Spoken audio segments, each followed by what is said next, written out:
Hello viewers, সবাই কেমন আছেন? আশা করি সবাই সুস্থ আছেন, ভালো আছেন।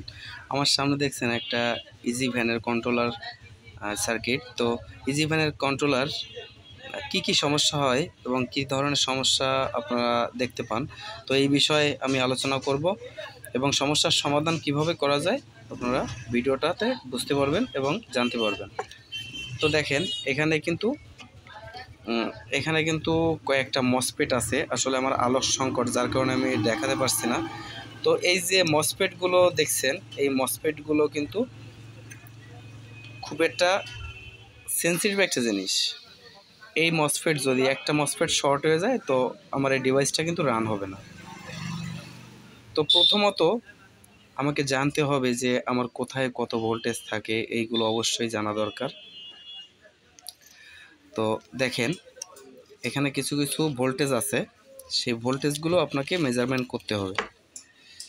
যেহেতু ক্যামেরাটা আমার এক হাতে আর এক হাতে আমি কাজ করছি, তো দেখাতে একটু সমস্যা হচ্ছে। তো দেখেন, এখানে কিন্তু একটা ট্রানজিস্টর আছে। আপনারা ভালো করে দেখুন, এখানে একটা ট্রানজিস্টর আছে। ট্রানজিস্টরের নাম্বারটা দেখা যাচ্ছে না ঠিক মতো। তো দেখেন, এখানে কিন্তু একটা ট্রানজিস্টর আছে, আমি মানটা দেখানোর চেষ্টা করছি। এটা হচ্ছে LM 317, LM 317। তো এই ট্রানজিস্টরটা যদি আপনার শর্ট হয়ে যায়, তো সেক্ষেত্রে কিন্তু আপনার কন্ট্রোলারটি চলবে না।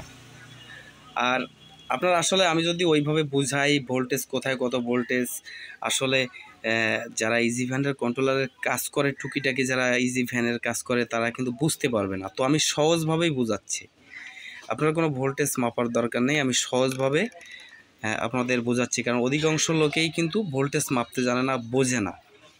তো যারা বোঝে না, যারা অল্প বোঝে, তাদের জন্যই আমি ভিডিওগুলো করি বিশেষ করে। আর যারা ভালো টেকনিশিয়ান আছেন তারা তো জানেই এমনি।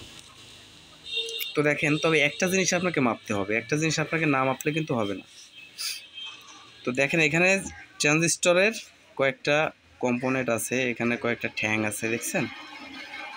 তো প্রথমত আপনি এই ট্রানজিস্টরের মিটারের একটা কানেকশন, আপনি একটা কানেকশন এখানে ধরবেন আর একটা কানেকশন এখানে ধরবেন। ধরে আপনি দেখবেন, যেহেতু আমার এক হাতে মিটার, আমি কাজ করতে পারছি না, এক হাতে কিন্তু কাজ করা যায় না। মিটারের কাঁটাটি দেখবেন, আমি একটু ভালো করে দেখানোর চেষ্টা করি। আর আসলে ভিডিওটা আমার করা হচ্ছে না, এটা আমিও বুঝতে পারছি বন্ধুরা। আপনারা একটু ধৈর্য সহকারে দেখবেন। মিটারের কাঁটাটি দেখবেন, ফুল যদি এরকম শর্ট হয়, মাপ দিলে, এখানে মাপ দিলে যদি ফুল শর্ট হয়, তো দেখেন আমি মেপে দেখাচ্ছি। দেখেন, এই ফুল শর্ট হয়ে গেছে, কিন্তু মানে এই ট্রানজিস্টরটা ভালো নাই। তো দেখবেন আপনার যেগুলো মাঝামাঝি আছে, দেখবেন মিটারের কাঁটা মাঝামাঝি উঠছে। দেখেন, এটা মাঝামাঝি উঠছে, তার মানে আমার এইটা ভালো আছে, সহজ হিসাব, এটা ভালো আছে। আর এই সাইডের যেটা ধরছি, এটা কিন্তু হ্যাঁ, এটাও ভালো আছে। এই সাইডে এটা কিন্তু শর্ট আছে, মানে একই মাপের নাই, মাপটা লাগবে একই। দেখেন, এটা কিন্তু ফুল শর্ট আছে।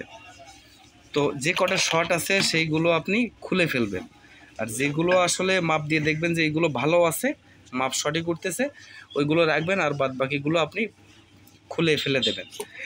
এবং এই ট্রানজিস্টরগুলো কোথায় পাবেন? তো এখানে যে ট্রানজিস্টরগুলো, এই মসফেটগুলো আছে, তো এখানে যদি P55 ভালো মানের দেন তাহলেও চলবে, কিংবা Z44 ভালো মানের দিলেও চলবে। তো সাধারণত আপনার যে মানের দেওয়া রয়েছে, ঠিক সঠিক মানের ট্রানজিস্টরটা আপনি লাগাতে পারলে আমার মতে খুব ভালো হবে। তো আশা করি বিষয়টা বুঝতে পারছেন।